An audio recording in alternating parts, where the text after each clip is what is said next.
Brooksaw Antiques here. Today we have this 1915 Underwood No.5 antique desktop typewriter. I'm going to show you how to use the functions and make sure they all work.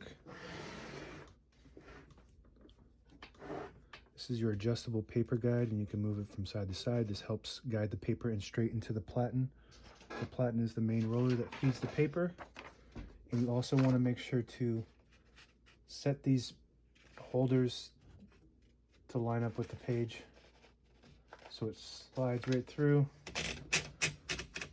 See, as you can see, this left side is a little bit too close to the middle, so we're going to push it out to the edge, and now it's pretty straight. And these are your margins up front here. This is your right margin, and you want to just make sure that it is in between the two fingers so you don't type over them. This is the left margin. Just move it like that. We're going to move it as close to those as possible.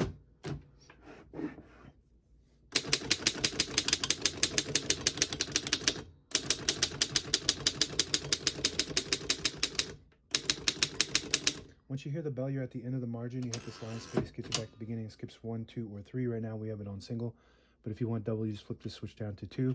Skips 2, 1 more, skips 3. That works good. We're gonna keep it on single and finish typing.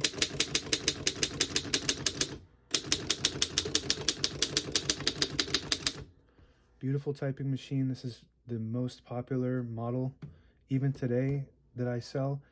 And back in the time when this came out, this was the first model that was a visible writer, which is, you can see the print as you type. Before that, it was a blind writer, which was mostly Remington, and it prints from underneath, and you have to feed the paper to see what you typed.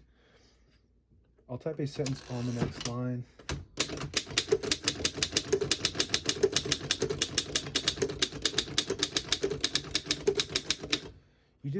You can't get this anymore. If you buy something brand new, it won't sound this way, it won't type this way.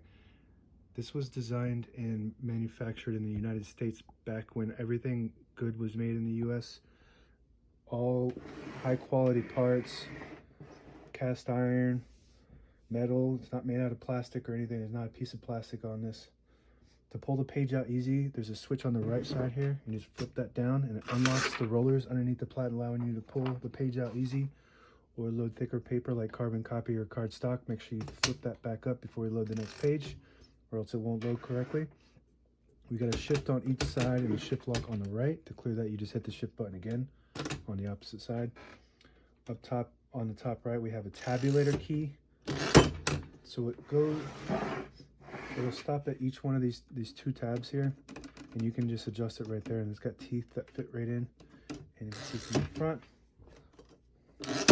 it stops at each one of those. That works good.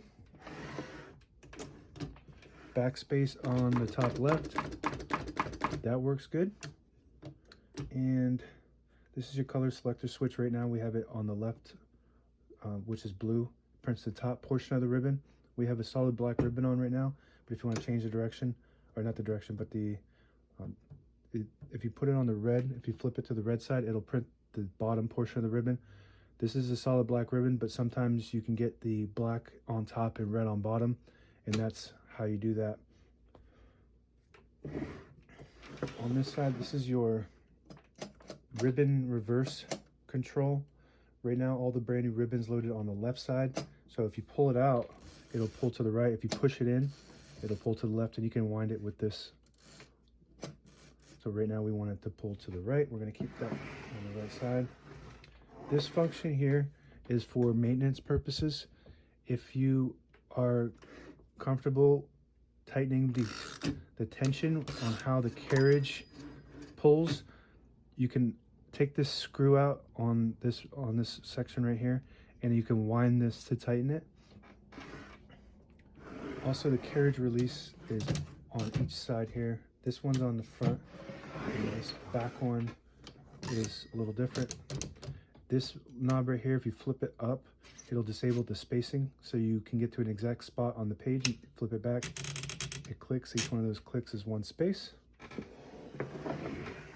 And that's about it. Now available on eBay or Etsy. Search Brooksaw Antiques.